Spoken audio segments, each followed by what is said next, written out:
Hello everybody and welcome back to the Backseat Fighter YouTube channel. Today we're talking about Dustin the Diamond Poirier's retirement. A legend from the sport has finally laid down the gloves, and what a way he went out last weekend against Max Holloway, the BMF title holder. And there's so much to get into. And maybe you're asking yourself, Charlie, where have you been? I don't know how I've lived my entire last month of my life without seeing the Backseat Fight YouTube content, and I don't blame you. You must be struggling. And I'm apologizing. I'm back in action. And I have good reason. I was away in Vegas for International Fight Week with the Charles Oliveira camp. That's a picture of me right there filming. That was his weight cut day. And yeah, my God, it was an absolute crazy experience. But that's not the focus of this video. The focus of this video is Dustin the Diamond Poirier. He just went to war with Max Holloway in his last ever fight inside the UFC. A guy that's been in the UFC Lightweight ranking since 2016. I mean, his resume, I know people go on about it over and over and over again, but you know, the wars he's had with Justin Gaethje, Eddie Alvarez, Khabib, Islam, Charles Oliveira, always fought the best of his weight class, the best of his era. And then to have that trilogy with Max, ending up obviously going 2-1 against Max. But let's talk about the fight. Let's get into it. I actually tried to make a couple videos in the last week. And one of the videos I made was obviously a prediction for this fight. And in that video that never saw the light of day, I said this. This is Dustin's retirement fight. So if Max can drag him to deep waters, is that a factor? Is it more about having one good scrap going off for a win, or is it about getting this win? Like, I don't know. I don't know where he's coming out with that mindset, and I don't know intrinsically within it. Only he can answer that question. Basically, I alluded to the fact that Dustin Poirier knew this was his retirement fight. He knew the whole card was built around him, and he knew he was laying down the gloves regardless of what was happening. And I asked the question, would that affect him? And I'd like to take a look at a small interview he did here with Mike Bond from MMA Junkie, where he talks about how it kind of did. I could have took more chances, but I was trying to protect myself at the same time, and I never really fought like that before. You know, I would always put myself in harm's way to land the big shots, and this one I didn't. And maybe that's a sign that the decision I made was the right one. I think that explains exactly the mental side of fighting at the highest level, especially when you're a fighter like Dustin Poirier, who's so used to being a savage in wars. We think about that Dan Hooker fight, that second round, where they just go back to back to back. Oh my God! That's a very important point. It was kind of hard in my prediction, and it's why I ended up not releasing it, because I couldn't come to a decision. I just kept asking the question, does Dustin still really want to be in there? Is he willing to go through that fire? And I didn't know. And I couldn't say, oh, let's just wait till the fight. I didn't feel like that was a good enough video for you guys. But it's clear.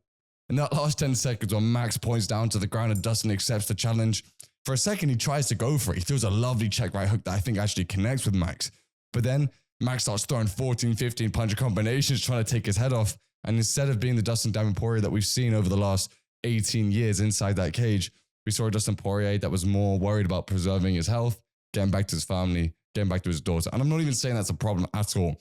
God bless him. I mean, he's had a career. He's been to the top of the mountain, you know, interim champion when he should have been undisputed because Khabib was already retired. So it's kind of a weird one. He doesn't need to go out against in his last fight and try and get knocked out or put himself in any extra harm. Now, there is a controversial thing that I've seen going around Twitter that is upsetting me to the core, because it kind of follows this line of, well, Dustin was kind of just retiring and everybody knew it, so the fight played out a different way. Which on Dustin's side, I do believe kind of impacted his performance. The way he was a bit more cautious, wasn't as committed to throwing the punches in the pocket as I've seen him before.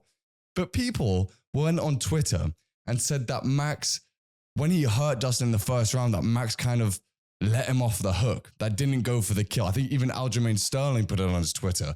And I want to watch that final sequence with you guys, for you guys to see what you guys think. Because for me, all I see is Max absolutely knocking the shit out of Dustin Poirier and trying to get him out of there, trying to take his head off. So let's watch this. Let's see if you guys think that Max Holloway was holding back on this combo. Drops him, starts ground and pounding him to death, lets him up, drops him again, throws a wild overhand, 3-4 ground and pound strikes, 2 more hooks, and he goes back and resets. All I saw was Max trying to take his absolute head off. And this got so many likes. This got so many people saying, oh, Max let him off the hook. Max could have knocked out Dustin.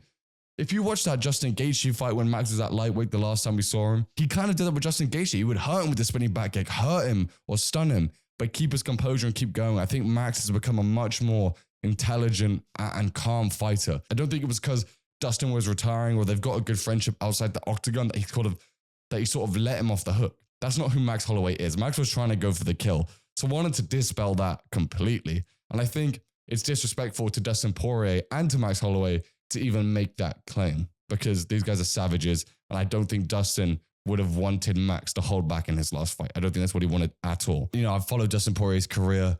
I always say, and every time I get to speak about him, you know, watching his old WEC fights, he fought Zachary McElwright or something like that. And the development from his boxing, that Zachary McElwright, where he got that TKO and he's just swinging the arms wide to become one of the best boxers in the UFC, one of the most tight and technical boxers in the UFC, and became one of the best in lightweight history.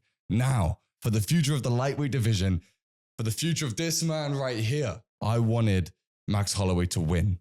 Because coming off the knockout loss to Ilia Topuria at International Fight Week UFC 317, I think now Charles needs a big fight on his comeback. And who bigger than Max bless Holloway? These two have history already. I think Max has a win over Charles. Both of them come for war. Both of them have lost to the champ. It's a great title eliminator. And I'd like to see that fight in not the too near future. I think Charles needs some time off, of course. He said he wants to come back in November, which is absolutely insane. I think that'd be a great fight, and it'll be a good test to see where both of them are at mentally and physically. Obviously, coming off a brutal knockout loss like that, Charles needs some time, but Max also got put out cold by Ilia. And even in this Dustin fight, I wanted to see how Max's chin would look, how it would look compared to the legendary history his chin holds within the sport, because Max was a guy that didn't even get dropped before the Justin Gaethje fight. Ends up getting dropped by Justin Gaethje, put out cold by Ilia Topuria, and then of course in this fight gets dropped by Dustin Poirier in the second round. Max's chin is starting to go. That's not necessarily surprising. He's had, I think, over 30 fights in the UFC. He's taken a lot of strikes to the head, but he is a smart guy. I watched Max Holloway recently on Joe Rogan talking about brain health. He understands how to take care of his brain. He doesn't spar too much. He doesn't get hit to the head too much apparently in practice. And he does understand about the fascia that connects your brain to the skull, to the inside of the cranium, and how once that deteriorates, there's no coming back from that. So he is wary of it. Nevertheless, I do believe his chin is deteriorating. I mean, this is a guy that never got dropped, and now we've seen him dropped, knocked out, and dropped in his last 3 fights. But it's interesting to see, right? It's definitely a question, and I think that Charles Oliveira versus Max Holloway fight is the one. That is the one to make next. It's so clear. It's like a divine gift from above that fight, and the matchmakers should put that together. The UFC gods, aka Dana White, Sean Shelby, Hunter Campbell, Mick Maynard, put that together, please, because that will be an absolute banger. Maybe next year, International Fight Week, if that's too long, do it at the start of the year in 2026, and I think everybody will be up for that. I think Charles would have a great chance in that fight. I think it's a great fight for him, especially on the ground. I'd love to see him go attack Max Holloway's grappling. That's not to say Max doesn't have grappling, because he does. He got out of a guillotine in this Dustin Poirier fight very efficiently, but on the feet, they would just go to absolute war. Neither are scared of a war, neither are scared to brawl. And Charles, the power he packs in his punches, in his knees, in his kicks. And if he can get back to being slightly more rangy with those front kicks, with the leg kicks, with the teeps, I think we're going to see an absolute banger. I'm so excited for the future of this lightweight division because Ilia has just changed the game.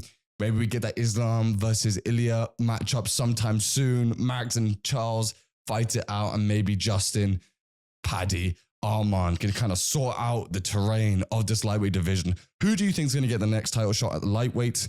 Do you think Max deserves a title shot off the Dustin Poirier victory? Do you think we're going to see Max versus Charles? I'm so excited. I'm excited to be back on the channel. It means the world to me, to be honest with you. And I'm very sorry for depriving you all of the best MMA content in the world. But it won't happen again. I promise it won't happen again.